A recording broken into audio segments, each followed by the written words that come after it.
Nosotros discutimos esto y las investigaciones caminan. Ella sigue cobrando un sueldo como congresista, la señora Betsy Chávez. Así que está con nosotros el excongresista Richard Arce, esta mañana aquí en los estudios de Buenos Días, Perú, que ya lo vi reaccionando en Twitter respecto de estas imágenes que sin duda van a dar un giro importante en las investigaciones. Señor Arce, buen día, bienvenido. Buenos días, Pamela. Muchas gracias por la deferencia. Quiero partir por esto que es importante, porque lo que pueda hacer la subcomisión de acusaciones constitucionales le abre paso a que ella pueda ser inhabilitada, ¿verdad? Porque es congresista actualmente.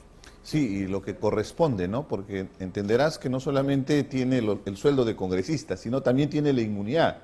La inmunidad en el sentido que el Congreso tiene que habilitar a través de la subcomisión de acusaciones constitucionales para que proceda el Poder Judicial. Exacto. Y pueda sancionar y pueda pedir una prisión preventiva, por ejemplo, como corresponde por los delitos que ha cometido. Entonces, se necesita en la subcomisión de acusaciones constitucionales la aprobación mediante votación para levantarle los fueros, que es muy importante, pero también la sanción política, llamémosle el juicio político, para que la puedan inhabilitar por lo que corresponde, mínimo 10 años.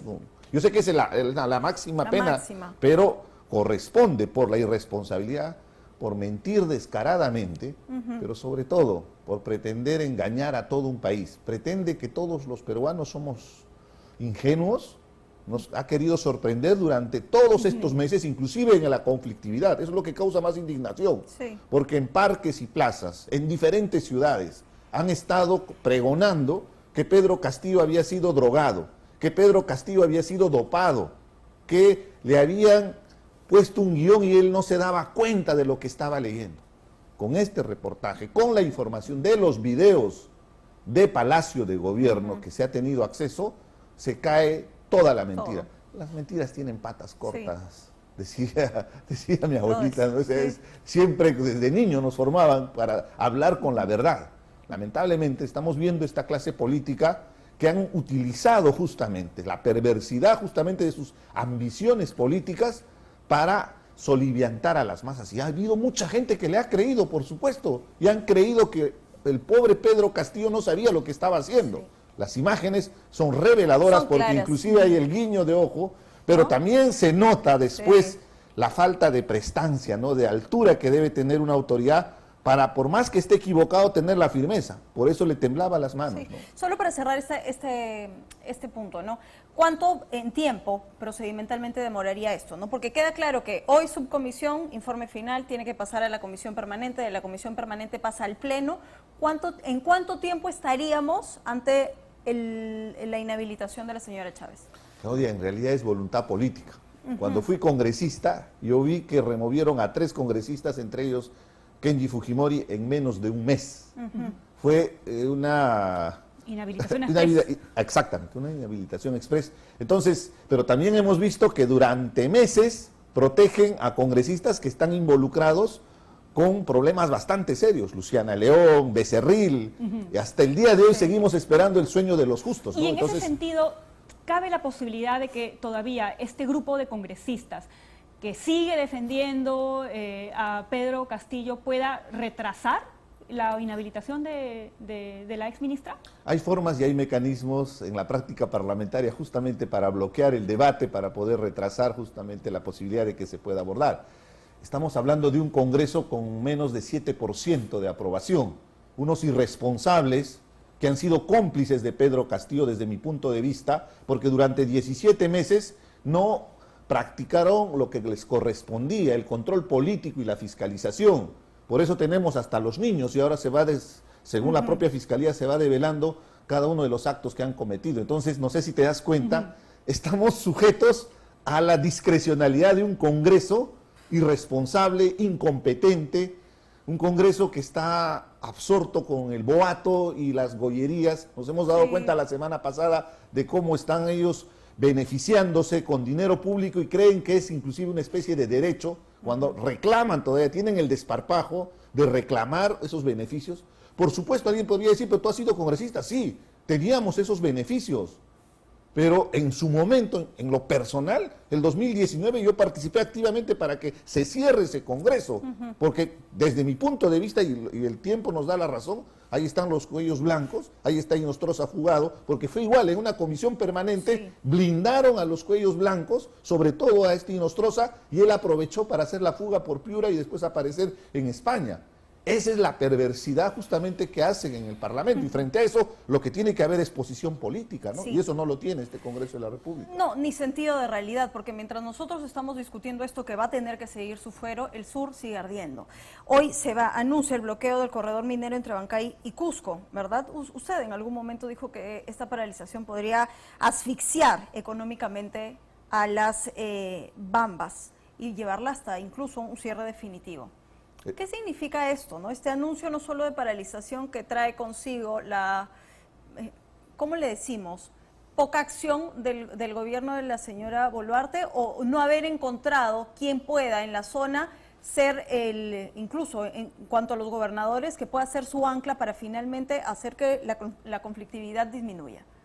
Yo diría una lectura errónea de la situación política, porque lo que hemos sido testigos estas 2 últimas semanas, después de que el Congreso durante casi 2 meses nos tuvo con el cuento de que ellos querían el adelanto de elecciones, pero en realidad había un solo consenso de que se iban a quedar con todo, por encima de todo, hasta el 2026, se ha visto una especie de que ya terminó todo, ¿no? Como quien dice ya, les hemos ganado al cansancio y ya vamos a seguir nosotros campantes hasta el 2026. Falso, craso error, porque lamentablemente lo que estábamos viendo es que hay un problema social. Si bien es cierto en esta circunstancia ha sido Puno la única región que ha seguido manifestándose, pero una lectura elemental de las últimas encuestas, de las 3 principales encuestadoras del país que tienen cierto nivel de credibilidad, hablan de casi 80% de la población que está pidiendo que se vayan todos. Entonces, ¿cómo puede ser posible la negligencia, la falta de empatía, la falta de comprender justamente la problemática del país y pretender quedarse hasta el 2026? Y estamos generando justamente lo que no queremos ver, que es la violencia. Estamos enfrentándonos entre peruanos. La semana pasada en mi tierra, en Andahuaylas, el día 2 de marzo se había anunciado retomar la medida de fuerza. Y un grupo muy importante de pobladores que también han estado afectados, casi 70 días han estado bloqueado Andahuaylas, cerrado las carreteras, salieron a reclamarles para decir que no es posible, que tenemos, o sea, podemos discrepar políticamente, coincidir políticamente, pero nos están perjudicando.